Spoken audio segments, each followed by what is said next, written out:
4 children were among the 8 people who were killed Sunday afternoon when a sandstorm caused a 22-vehicle pileup on Interstate 15 in Millard County. Yeah, this all happened around 4:30 yesterday when strong winds kicked up a large cloud of dust and sand between the Meadow and Kanash exits in Millard County. The Utah Highway Patrol says that reduced visibility caused a minor collision on southbound I-15, and that wreck led to the deadly chain reaction pileup. A semi came in at low speed and rear-ended another vehicle, and then after that there were 3 significant impacts that caused the fatalities and the severe injuries. There were multiple crashes after that, but the significant ones were the ones that after the semi that hit the semi. Governor Spencer Cox took to social media saying, quote, "We're stunned and saddened by the horrific accidents in Millard County. We fervently pray for the loved ones of those who perished and for those fighting for their lives."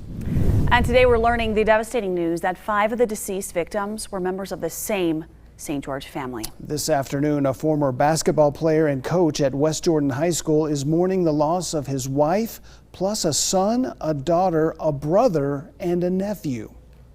This GoFundMe campaign says that Mason Sawyer was in St. George waiting for his family, but 5 of them never arrived. The fundraising page claims that his 30-year-old wife, Courtney, 6-year-old son, Riggins, and 2-year-old daughter, Frankie, were killed in the crash. On the page, Courtney is described as a loving wife, mother, daughter, and sister among her family, as well as a dedicated nurse. It also says Riggs had recently graduated preschool and loved basketball, superheroes, and Legos. And Frankie was 2 years old, spunky, and known as Daddy's Princess, her brother's Shadow, and Mom's Mini-Me. The GoFundMe says that Mason and Courtney's 4-year-old son, Blue, survived the wreck, but Mason's older brother, 37-year-old Race Sawyer, and his son Ryder did not.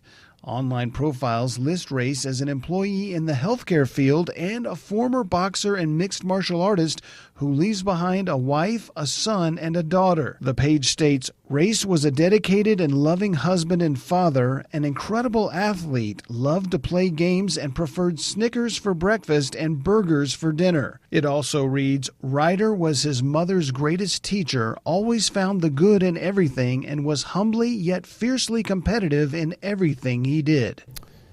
Now, Ryder Sawyer of Lehigh was 12 years old, and that GoFundMe page has already raised more than $100,000 for the Sawyer families. Late this afternoon, we learned that the other 3 deceased victims are 51-year-old Robert Lorenzen and 47-year-old Maricela Lorenzen of Salt Lake City and 15-year-old Cameron Valentine of Yuma, Arizona. 3 other crash victims are still listed in critical condition.